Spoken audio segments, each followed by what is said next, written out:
Selamat malam. Selamat malam, Kak. Eh, apakah suara saya terdengar dengan jelas? Iya, jelas, Kak. Baik. Terima kasih karena sudah hadir pada sesi konseling online kita pada malam hari ini. Sebelumnya itu, perkenalkan nama saya Aris Trisuci Juru, Fakultas Psikologi Universitas Bosowa. Jadi di sini saya akan menjadi konselor kamu. Sebelumnya itu saya ingin memastikan sudah betul atas nama Eksanti Barapadang. Iya, sudah betul, Kak. Ya baik. Saya ingin meminta izin untuk merekam sesi konseling kita pada malam hari ini. Jadi rekamannya akan saya gunakan sebagai kepentingan akademik, sebagai dokumentasi dan juga untuk membantu saya untuk mengerjakan laporan. Dan rekamannya akan saya jaga kerahasiaannya dan tidak akan saya sebarluaskan. Apakah kamu bersedia untuk melanjutkan sesi ini jika direkam? Ya, bersedia, Kak. Ya, terima kasih. Em, di sini kamu juga bebas untuk bercerita, karena saya akan menjaga semua apa yang kamu ceritakan, semua kerahasiaannya akan saya jaga. Jadi kamu bebas untuk bercerita dan menyampaikan apapun yang kamu rasakan. Dan di sini juga tidak ada yang jawaban yang benar dan salah. Apakah kamu bersedia untuk melanjutkan sesi ini? Ya, Kak, bersedia. Kalau boleh tahu, bagaimana kabar kamu hari ini? Kabar saya baik, Kak. Baik. Kalau boleh tahu, kamu mahasiswa universitas mana? Saya dari Politeknik Negeri Ujung Pandang, Kak. Di Politeknik Ujung Pandang, kamu mengambil jurusan apa? Saya mengambil jurusan Administrasi Niaga.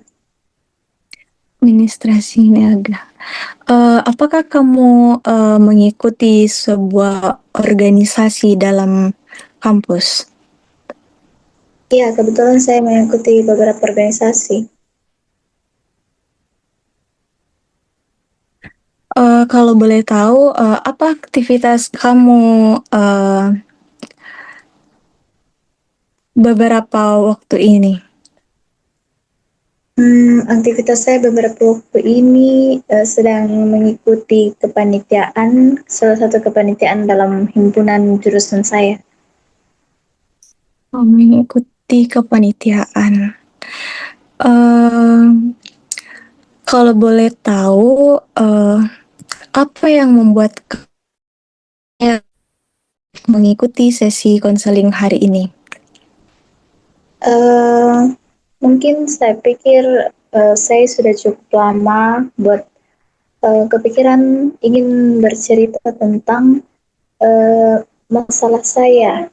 Tapi saya rasa mungkin itu masalah biasa saja dan tidak perlu saya ceritakan ke orang lain. Tapi belakangan ini saya merasa sudah capek dengan isi hati sendiri. Jadi mungkin bukan karena capek karena banyak kegiatan ya, tapi mungkin lebih ke capek karena pikiran sendiri. Jadi saya rasa kalau saya ini mulai tidak nyaman begitu. Oh, jadi selama ini kamu mencoba memahami dan menghadapi sendiri. Tapi sekarang kamu merasa ada sesuatu yang cukup mengganggu dan ingin kamu lebih pahami lagi. Iya Kak, betul. Eh, kalau boleh tahu, akhir-akhir ini hal apa yang paling sering memenuhi pikiran kamu?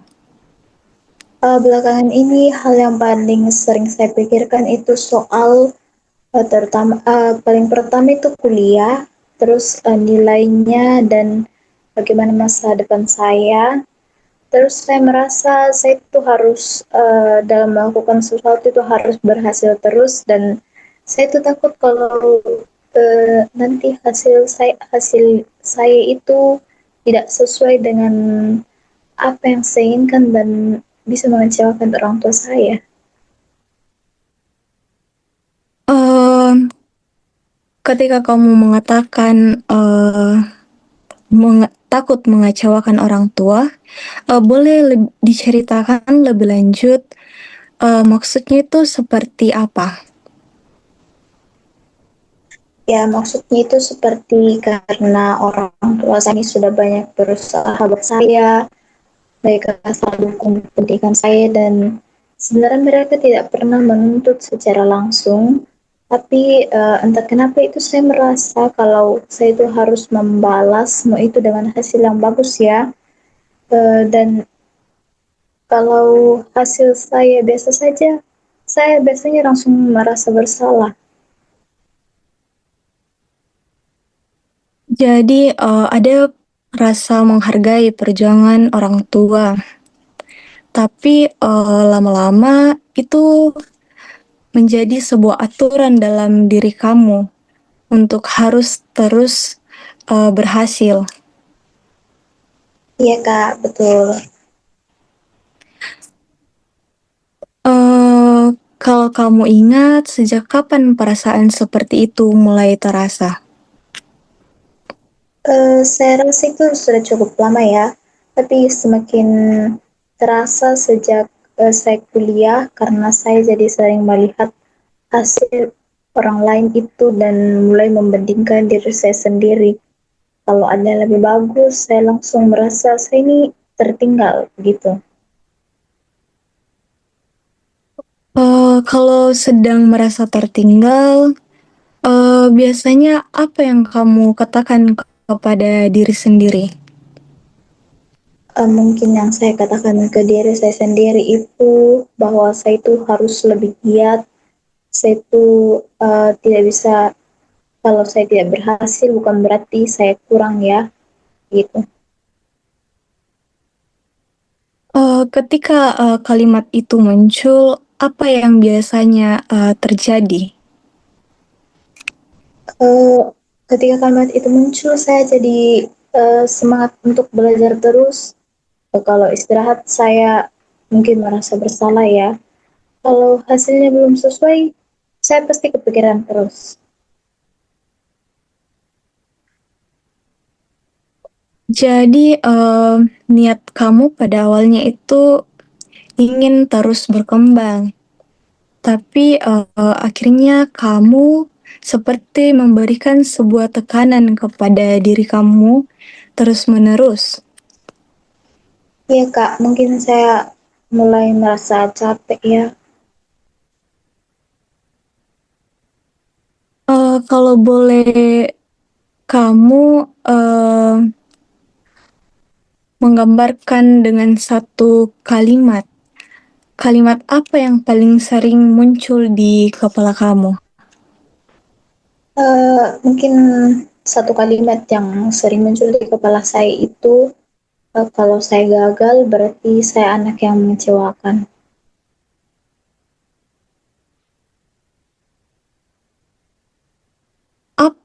Apa ada sebuah kejadian yang membuat, perasaan itu semakin muncul? Ada Kak, beberapa waktu lalu saya dapat hasil nilai yang menurut saya biasa saja, tidak jelek sebenarnya, cuman tidak sesuai sama yang saya harapkan. Ketika kamu mengingat kembali kejadian itu, boleh kamu ceritakan dari awal bagaimana situasinya? Waktu itu habis lihat nilai saya keluar, sebelum saya lihat, saya sudah pasang target ke diri sendiri. Pas lihat hasilnya itu saya langsung diam dan merasa kecewa. Padahal sebenarnya hasil sekali, tapi saya langsung merasa saya itu kurang.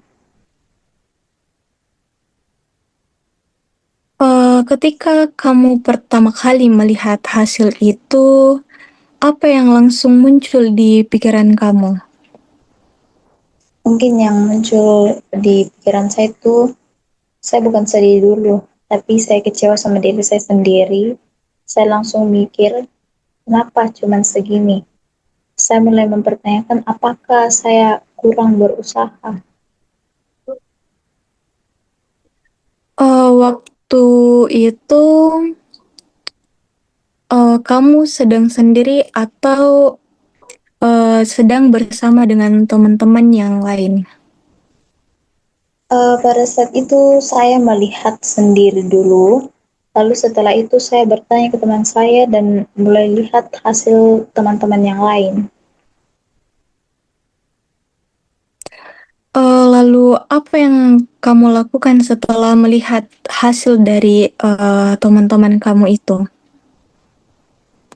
Saya itu mulai membandingkan dengan hasil teman saya yang lain. Awalnya saya awalnya saya cuma ingin tahu, tapi lama lama kelamaan itu saya fokus ke siapa yang lebih tinggi dari saya, dan akhirnya saya makin merasa kurang. Apa yang membuat kamu sehingga kamu itu memilih untuk membandingkan diri kamu dengan teman kamu? Karena saya sering menjadikan hasil orang lain itu sebagai ukuran apakah saya sudah cukup baik atau belum. Kalau hasil yang sama terjadi pada temanmu, apakah kamu akan menganggap dia itu gagal? Mungkin tidak ya Kak. Saya mungkin mengatakan itu masih baik dan dia masih bisa untuk berkembang. Eee, tapi, kenapa kalimat itu lebih, mudah diberikan ke teman dibanding ke diri sendiri? Saya belum pernah kepikiran ya, tapi mungkin saya memang lebih keras ke diri saya sendiri dibandingkan.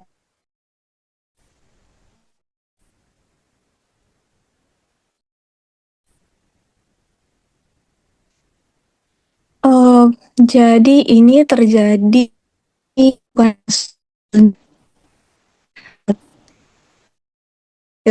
keluar, kamu, mulai membandingkan diri kamu sendiri, lalu memberi, makna bahwa hasil yang kamu, tentukan itu sudah cukup atau belum? Ya Kak, betul itu yang saya rasakan.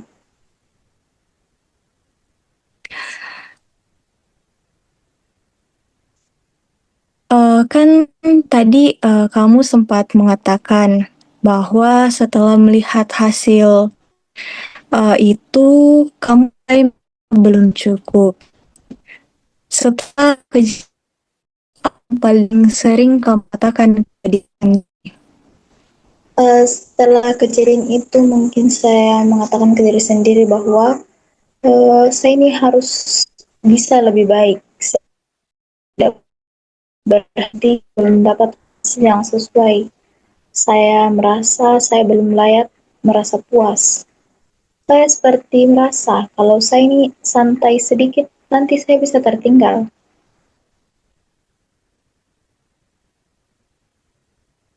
Eee, Kalau tidak lebih baik, apa yang paling kamu takutkan? Kalau tidak lebih baik itu yang paling saya takutkan mengecewakan orang tua ya. Saya takut mereka melihat saya itu tidak sesuai dengan apa yang mereka harapkan. Tapi saya sendiri yang sering membayangkan kalau saya gagal berarti saya membuat mereka sedih.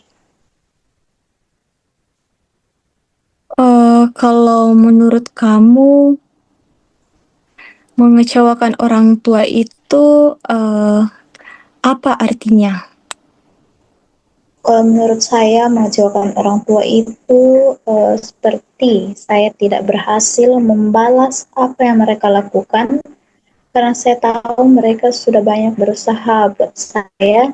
Jadi saya merasa saya itu harus menunjukkan kalau usaha mereka itu tidak sia-sia. Eh, Kalau suatu saat hasil yang kamu dapatkan belum sesuai, apakah itu menentukan berarti kamu gagal sebagai anak? Kalau untuk sekarang ditanya mungkin tidak otomatis, tapi waktu kejadian itu saya rasa sepertinya begitu. Saya langsung menghubungkan hasil dengan nilai diri saya.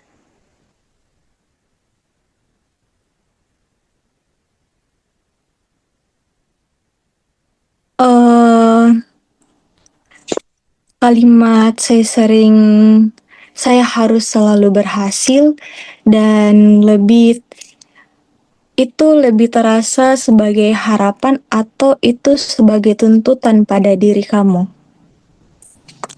Kalau boleh jujur, sekarang saya sadar itu lebih seperti tuntutan ya, karena saya tidak memberi ruang untuk diri saya sendiri untuk gagal, padahal saya juga manusia.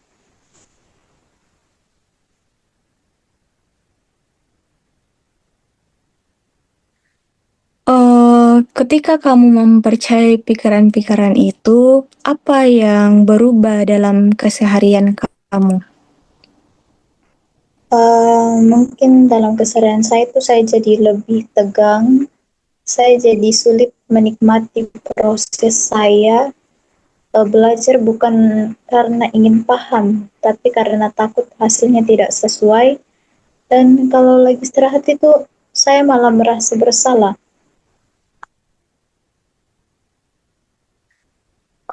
Bagaimana pengaruhnya ke tidurnya kamu? Kalau habis dapat hasil yang tidak sesuai itu, saya jadi sering kepikiran sebelum tidur. Kadang badan sudah capek, tapi pikiran masih jalan. Saya mengulang-ulang lagi apa, mengulang lagi apa yang kurang dari saya. Bagaimana pengaruhnya ke proses belajar kamu? Eh, Proses belajar saya itu saya jadi belajar lebih lama, tapi anehnya saya tidak lebih tenang. Malah kadang saya belajar sambil merasa ketakutan. Kalau boleh tahu, bagaimana hubungan kamu dengan orang tua akhir-akhir ini? Hubungan saya dengan orang tua itu tetap dekat, tapi saya jadi lebih sering menyimpan ke diri saya sendiri. Kalau ditanya hasil, saya jawab singkat. Kadang saya takut ditanya bukan karena mereka marah, tapi karena saya sendiri sudah kecewa duluan.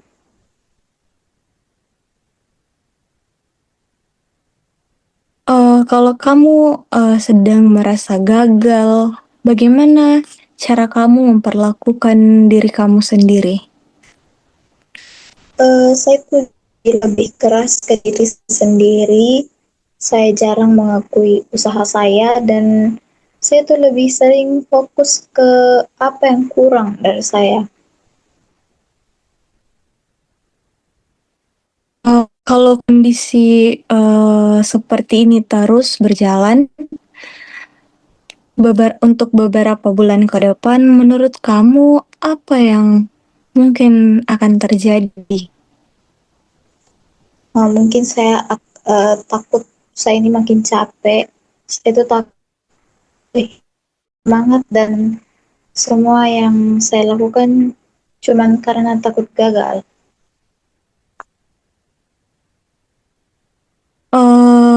Apakah cara ini mendekatkan kamu dengan tujuan yang kamu inginkan?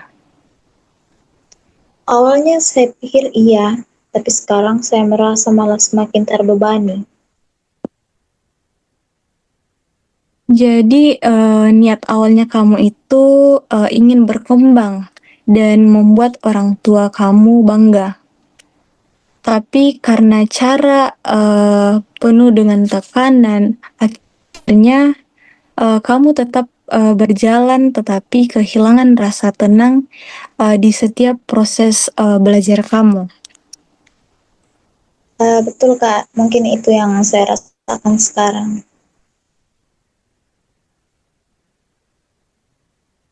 Eh, kan tadi kamu juga mengatakan kalau kamu harus selalu berhasil.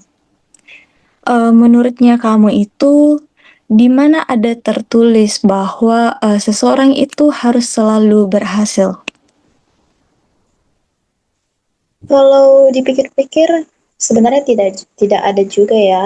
Tapi mungkin itu aturan yang saya buat eh, kepada diri saya sendiri.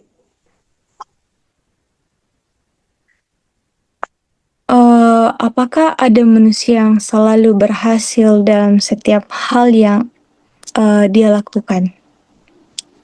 Sepertinya tidak ada ya. Semua orang pasti pernah gagal. Kalau begitu, apakah gagal sekali berarti seseorang gagal untuk selamanya?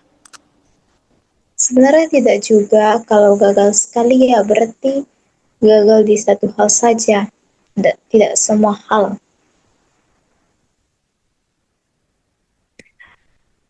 Apakah orang tua pernah mengatakan bahwa kamu tidak boleh gagal? Sebenarnya tidak pernah, tapi mereka itu justru sering bilang kalau yang penting itu kamu sudah berusaha. Kalau begitu, apakah mungkin selama ini tekanan terbesar itu datang dari diri kamu sendiri? Ya, betul Kak. Mungkin saya mulai sadar kalau yang paling sering menuntut saya itu diri saya sendiri.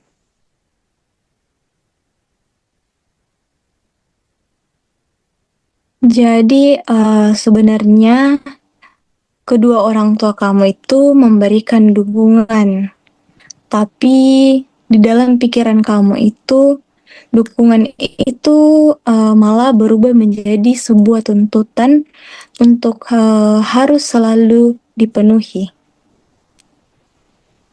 Betul, mungkin saya rasa seperti itu. Apakah tekanan yang selama ini kamu berikan benar-benar membuat hidup kamu itu menjadi lebih baik? Awalnya saya merasa iya, karena membuat saya rajin. Tapi sekarang saya itu merasa capek. Saya jadi tidak menikmati proses belajar. Saya jadi lebih sering takut daripada termotivasi. Kalau kamu tetap rajin belajar, tetapi lebih ramah ke diri sendiri, apakah itu berarti kamu itu menjadi malas? Sebenarnya tidak juga. Saya rasa saya tetap bisa berusaha tanpa harus terus menyalahkan diri sendiri.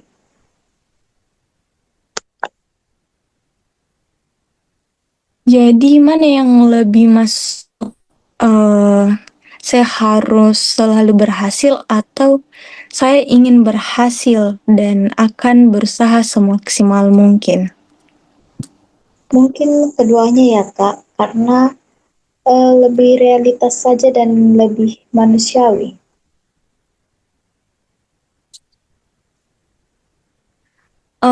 Menurut kamu setelah semuanya saat ini, apa yang ingin kamu katakan kepada diri kamu sendiri? Ingin saya katakan ke diri sendiri itu,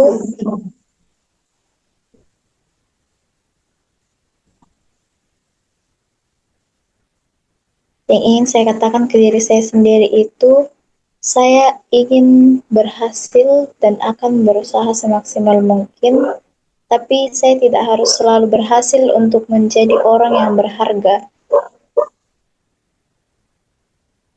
Oh, bagus. Kalau suatu saat hasil yang kamu dapatkan itu tidak sesuai dengan apa yang kamu harapkan, eh, apa yang ingin kamu katakan kepada diri kamu sendiri? Mungkin saya akan mengatakan saya boleh merasa kecewa, tapi itu tidak berarti saya gagal sebagai anak. Itu hanya berarti saya belum mendapatkan hasil yang saya inginkan. Kalau kamu mulai memegang keyakinan baru ini, apa manfaat yang kamu rasakan? Kalau saya memegang keyakinan ini, manfaat yang saya rasakan mungkin saya merasa bisa lebih tenang. Saya bisa tetap punya semangat untuk berkembang, tapi tidak terlalu menekan diri sendiri. Saya juga mungkin bisa lebih menghargai proses daripada hanya fokus pada hasil saya. Eh, Menurut kamu, langkah kecil apa yang ingin kamu lakukan di minggu ini? Mungkin saya akan uh, mulai mengurangi kebiasaan membandingkan diri dengan orang lain, dan saya ingin belajar bagaimana saya menghargai usaha saya sendiri dan apa yang sudah saya lakukan. Oh ya, baik. Eh, Sebelum kita mengakhiri sesi ini, saya ingin menyampaikan sedikit rangkuman. Jadi hari ini kita sudah melihat bahwa yang membuat kamu tertekan di sini itu bukan karena uh, bukan karena hanya hasil atau bukan orang tua, tetapi juga cara kamu untuk memandang diri kamu sendiri. Dan kamu selama ini juga memegang keyakinan bahwa kamu itu harus selalu berhasil supaya menjadi anak yang baik dan tidak mengecewakan orang tua. Tapi dari pembahasan tadi, kamu juga sudah mulai menyadari bahwa perubahan dan ingin berhasil itu penting, tetapi kamu tidak harus selalu sempurna untuk tetap menjadi pribadi yang lebih baik dan yang lebih berharga. Dan juga kalimat yang kamu katakan tadi, bahwa saya ingin berhasil dan akan berusaha, tetapi saya tidak harus selalu berhasil dan menjadi anak yang lebih berharga. Apakah rangkuman ini yang saya sampaikan ini sudah sesuai? Iya Kak, sesuai. Bagaimana perasaan kamu setelah sesi ini? Saya merasa lega sekali ya Kak. Saya ini masih ingin berhasil dan tetap punya tujuan. Tapi sekarang saya mulai sadar kalau saya itu tidak harus terus-menerus menekan diri saya sendiri ya.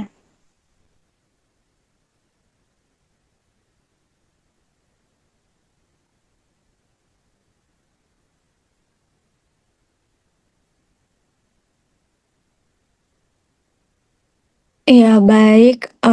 Terima kasih karena sudah hadir pada sesi ini dan sudah mau terbuka untuk bercerita. Sama-sama Kak.